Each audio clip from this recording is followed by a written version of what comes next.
नमस्कार दोस्तों, आपका स्वागत है दृष्टि आईएएस एडिटोरियल एनालिसिस के एक नए एपिसोड में। और इस एडिटोरियल एनालिसिस में हम 3 चीज़ें करते हैं। पहला, एडिटोरियल को यूपीएससी सिलेबस के साथ लिंक करना। दूसरा, एडिटोरियल के की पॉइंट्स को समझना।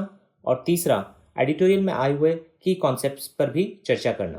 तो आइए शुरू करते हैं आज का एडिटोरियल एनालिसिस। आज का एडिटोरियल हमने द हिंदू से लिया है और ये 30 तारीख को आया है। एडिटोरियल का शीर्षक है स्ट्रैटेजिक शिफ्ट और ये कह रहा है कि इंडिया को अब अपने जो हेल्थ केयर स्ट्रैटेजी है जिससे वो कोविड-19 से निपटने की कोशिश कर रहा है उसमें अब बदलाव की ज़रूरत है। और जो हेल्थ केयर फैसिलिटीज़ हैं उनको उन्हीं लोगों के लिए आरक्षित करने की ज़रूरत है जिनको इसकी सबसे अधिक आवश्यकता है। आइए अब देखते हैं इसका सिलेबस के साथ लिंकेज। तो ये लिंक होता है जीएस पेपर 2 के साथ, जहाँ function and responsibilities of the union and states करके एक टॉपिक है। क्योंकि कोविड-19 से निपटने की जो जिम्मेदारी है वो केंद्र सरकार और राज्य सरकारों के ऊपर है। और ये issues relating to development and management of social sector services relating to health से भी लिंक होता है, क्योंकि ये स्वास्थ्य से संबंधित है। इसको हम जीएस पेपर 3 के साथ भी लिंक कर सकते हैं, जहाँ की डिजास्टर मैनेजमेंट एक टॉपिक है, क्योंकि कोविड-19 एक पेंडेमिक है, यानी कि एक महामारी है। और इससे निपटने के लिए डिजास्टर और डिजास्टर मैनेजमेंट के टॉपिक के अंतर्गत भी ये आता है। अब आइए देखते हैं इसके की पॉइंट्स। एडिटोरियल का कहना है कि भारत को अब अपनी स्वास्थ्य देखभाल सुविधाएं को उन लोगों के लिए आरक्षित करने की जरूरत है जिनको इनकी सबसे अधिक आवश्यकता है। तो एडिटोरियल एक स्ट्रैटेजिक चेंज के बारे में बात कर रहा है कि भारत अब कैसे अपनी रणनीति को बदल रहा है जैसे जैसे कोविड-19 का संक्रमण और ज़्यादा फैल रहा है। आगे एडिटोरियल बताता है कि भारत की पहले की रणनीति क्या थी कोविड-19 से निपटने के लिए। तो 28 मार्च को भारत के 736 जिलों में से केवल 130 जिलों में ही कोविड-19 मामलों को दर्ज किया गया था। तो 736 जिले, ये एक इम्पॉर्टेंट पीटी फैक्ट है। आपको पता होना चाहिए कि भारत में कितने जिले हैं। और इन 736 जिलों में से केवल 130 जिलों में ही कोविड-19 मामले सामने आए थे। और स्वास्थ्य मंत्रालय की तब की रणनीति उन लोगों को राज्य की निगरानी में रखना था जिनमें ये लक्षण देखे गए थे, और साथ ही उनके हाई रिस्क कॉन्टैक्ट यानी कि उच्च जोखिम वाले संपर्क और जिनकी यात्रा का इतिहास था, ऐसे लोगों को राज्य की निगरानी में रखने की स्ट्रैटेजी थी। तो या तो आपकी ट्रैवल हिस्ट्री है, यानी आप ऐसी जगहों से यात्रा करके आए हैं जहां की इस वायरस का संक्रमण था, या फिर आप किसी इन्फेक्टेड व्यक्ति के संपर्क में आए हैं। तो ऐसे केस में उनके कॉन्टैक्ट्स को भी ट्रेस करके उनको राज्य की निगरानी में रखने की रणनीति थी। जो सस्पेक्टेड हाई रिस्क कॉन्टैक्ट थे या जिनमें संक्रमण की सबसे ज़्यादा संभावना थी, वैसे लोगों को राज्य के द्वारा क्वारंटाइन के अलग अलग स्तर के अधीन रखा गया था। जिनमें बीमारियों के लक्षण नहीं थे या बिल्कुल हल्के लक्षण थे, उन्हें देखभाल केंद्रों में रखा गया, और जो विशेष रूप से बीमार थे उन्हें अस्पताल में रखा गया। तो इस तरीके से अलग अलग कैटेगराइजेशन किया गया कि जिनमें लक्षण कम थे या बहुत हल्के लक्षण थे उन्हें सिर्फ देखभाल केंद्रों में रखा गया, जो विशेष रूप से बीमार थे उन्हें ही अस्पताल में रखा गया। इसके पीछे जो विचार था वो ये था कि यदि बीमार और उनके संपर्कों को कम्युनिटी यानी समुदाय से लंबे समय तक अलग रखा जाएगा तो ये जो ट्रांसमिशन है या संक्रमण है इसकी श्रृंखला टूट जाएगी और रोग अपने आप थम जाएगा। तो ये जो पहले की रणनीति थी भारत सरकार की, इसमें जो सबसे बड़ा पहलू था वो था कम्युनिटी ट्रांसमिशन को किसी भी तरीके से रोकना, और इसके लिए क्वारंटाइन और लोगों को अलग अलग रखने की व्यवस्था की गई थी। लेकिन अब सरकार ने इस नीति में बदलाव किया है। तो भारत सरकार ने अब एक नई रणनीति बनाई है कोविड-19 के खतरे से निपटने के लिए। तो अप्रैल समाप्त होने तक प्रभावित जिलों की संख्या 401 हो गई है। तो भारत में जो कुल जिले हैं 736, इसमें से पहले सिर्फ 136 में ही मामले आए थे। ये 28 मार्च तक की बात है, और अब ये बढ़कर 401 हो गए हैं। और जो कंफर्म केसेस हैं वो रोज 1000 की दर से बढ़ रहे हैं, और दैनिक मौतों की गिनती 50 और 60 के बीच है। तो काफी मामला गंभीर हो गया है, और इस वजह से ही रणनीति में सरकार ने परिवर्तन किया है। तो नियंत्रण रणनीति में बदलाव के रूप में अब बीमारी के कम लक्षण वाले या बीमारी के पूर्व लक्षण वाले, जिनको प्री सिम्टोमेटिक भी कहा जाता है, लोगों के पास घर में क्वारंटाइन होने का विकल्प होगा। तो पहले सरकार का ये मत था कि जिसके अंदर भी लक्षण पाए जाते हैं, चाहे वो कितने भी कम लक्षण हो, तो भी उसको सरकार की निगरानी में क्वारंटाइन करने का आदेश था।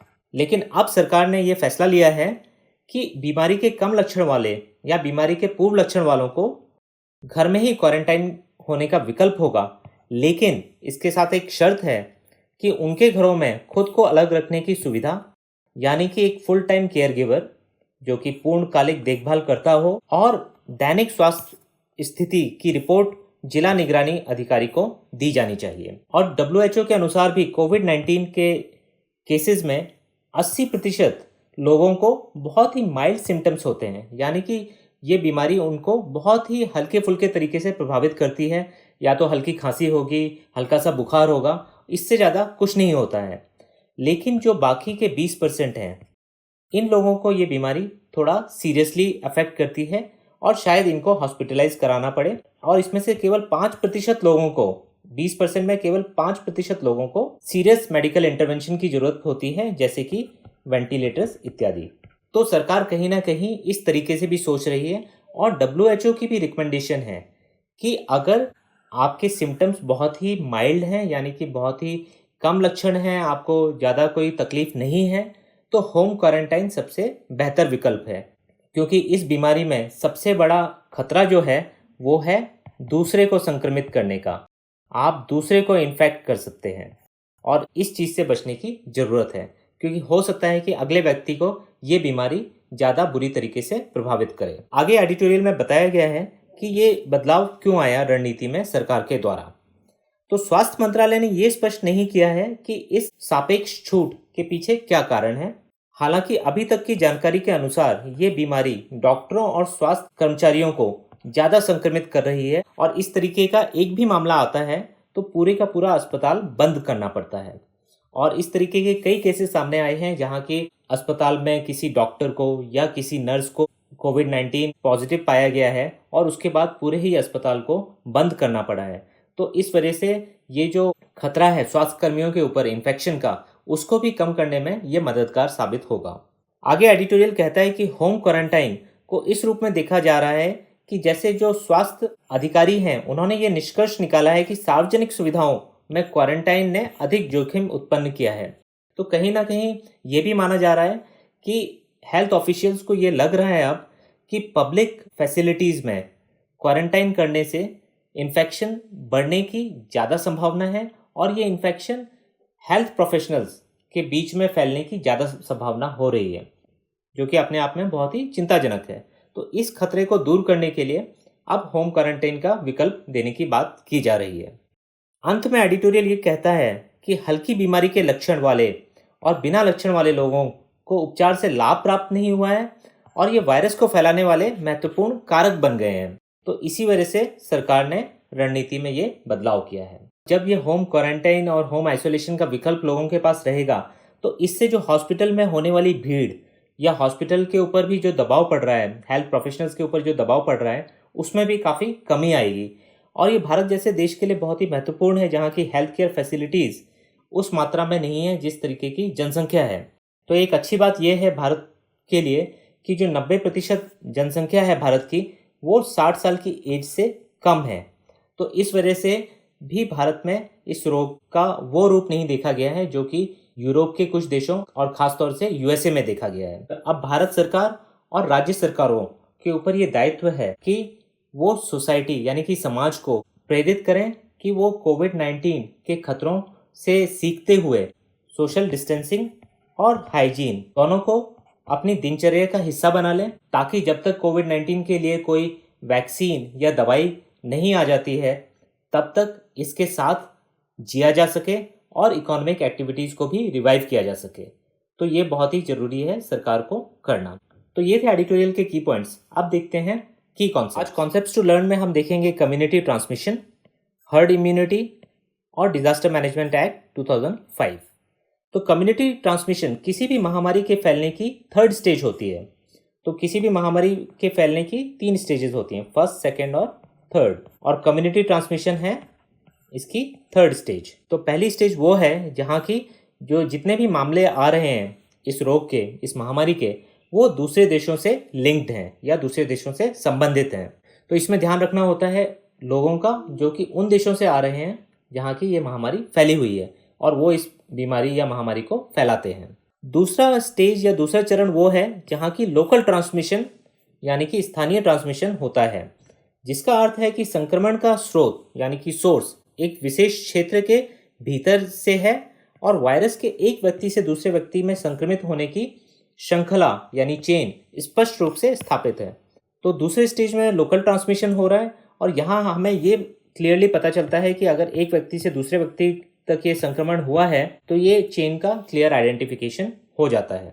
तीसरा स्टेज जो कम्युनिटी ट्रांसमिशन है, इसका मतलब ये है कि वायरस अब समुदाय में फैल रहा है और कोई भी व्यक्ति संक्रमित हो सकता है, न केवल वो जिन्होंने यात्रा की है या किसी संक्रमित व्यक्ति के संपर्क में आए हैं, जो कि फर्स्ट स्टेज है और ये सेकेंड स्टेज थी। और कम्युनिटी ट्रांसमिशन ज़्यादा खतरनाक है क्योंकि ये बहुत तेज़ी से फैलता है इसके बाद। तो कम्युनिटी ट्रांसमिशन आमतौर पर लोकलाइज्ड होता है, यानी कि किसी पर्टिकुलर एरिया में ही ये कम्युनिटी ट्रांसमिशन फैलता है। टेस्टिंग और आइसोलेशन में तेज़ी लाकर कम्युनिटी ट्रांसमिशन की चेन को सीमित किया जा सकता है। तो टेस्टिंग और आइसोलेशन बहुत ही इंपॉर्टेंट है। यहाँ हमें ये भी पता होना चाहिए कि हेल्थ मिनिस्टर जो कि हर्षवर्धन जी हैं, उन्होंने बार बार ये कहा है कि भारत को जो रणनीति अपनानी है कोविड-19 से निपटने के लिए, उसमें टेस्टिंग, ट्रेसिंग, आइसोलेटिंग और ट्रीटिंग, ये चारों चीज़ें बहुत ही इंपॉर्टेंट हैं। तो TTIT, टेस्टिंग, ट्रेसिंग, आइसोलेटिंग और ट्रीटिंग। आइए अब देखते हैं हर्ड इम्यूनिटी। हर्ड इम्यूनिटी को पहले एक डायग्राम की मदद से समझते हैं। तो अगर ये एक इन्फेक्टेड पर्सन है तो आप देख सकते हैं कि ये किस तरीके से आगे संक्रमण फैला रहे हैं और इन्होंने 2 लोगों को संक्रमित किया फर्स्ट स्टेज पे, इन 2 लोगों ने आगे जाके 4 लोगों को संक्रमित कर दिया और इस तरीके से ये एक्सपोनेंशियली बढ़ता जाएगा। अब हर्ड इम्यूनिटी से कैसे फ़ायदा मिलता है? यहाँ ये जो पीले कलर के लोग हैं ये इम्यूनिटी प्राप्त कर चुके हैं, ये पहले इन्फेक्ट हुए हैं और इनमें इम्यूनिटी आ गई है। तो पहले स्टेज में अब यहाँ जो 4 लोग थे जिनमें चारों को इन्फेक्शन होने की संभावना थी, यहाँ सिर्फ 2 लोग हैं जिनको इन्फेक्शन हो सकता है, उसमें से एक को हुआ। और दूसरी स्टेज में फिर से ये सिर्फ एक व्यक्ति को हो पाया है क्योंकि बाकी के 2 लोग पहले से इम्यून थे। तो इस तरीके से ये ट्रांसमिशन को रोकता है। तो हर्ड इम्यूनिटी के पीछे जो वैज्ञानिक आइडिया है उसके अनुसार अगर कोई बीमारी किसी समूह के बड़े हिस्से में फैल जाती है तो इंसान की रोग प्रतिरोधक क्षमता यानी कि इम्यूनिटी उस बीमारी से लड़ने में संक्रमित लोगों की मदद करती है।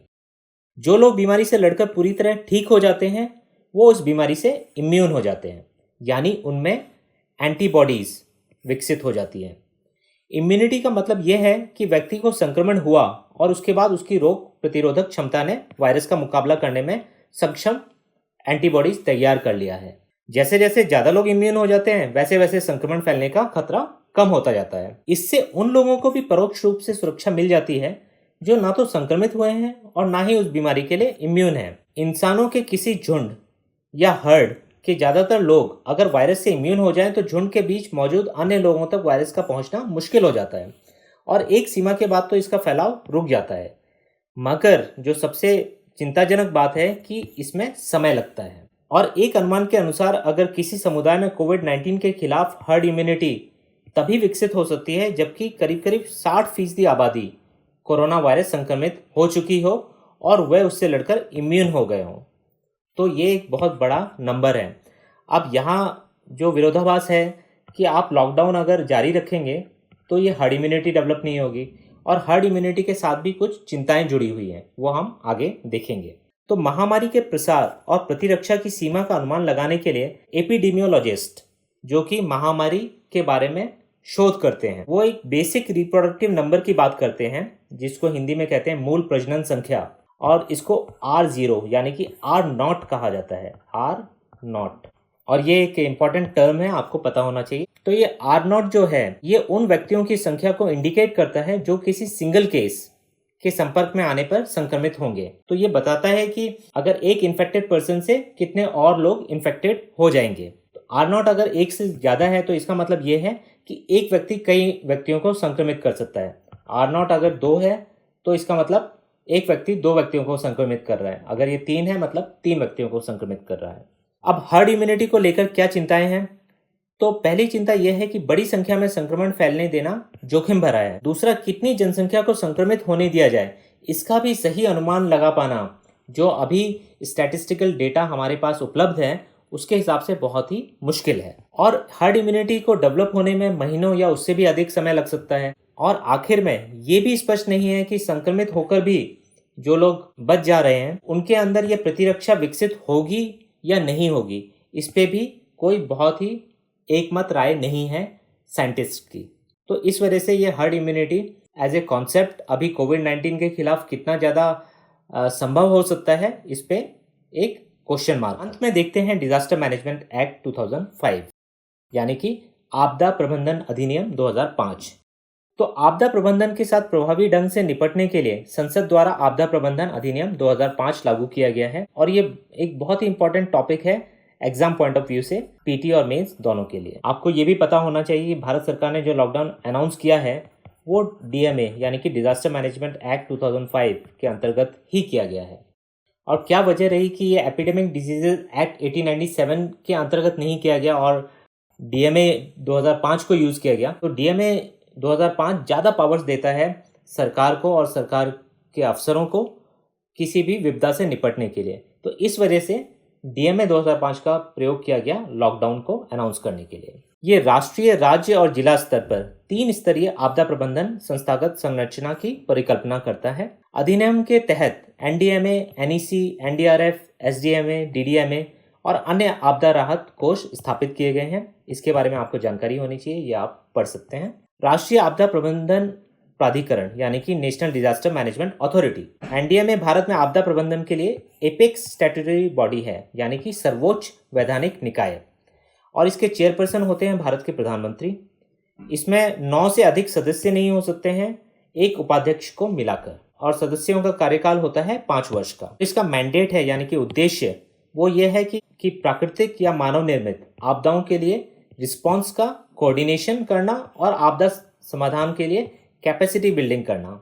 दूसरा, आपदाओं के लिए समयबद्ध और प्रभावी प्रतिक्रिया सुनिश्चित करने के लिए आपदा प्रबंधन के लिए नीतियों, योजनाओं और दिशा निर्देशों को निर्धारित करना। तो ये है इसके उद्देश्य। ये आपको और डिटेल में पढ़ना चाहिए एग्जाम के पॉइंट ऑफ व्यू से।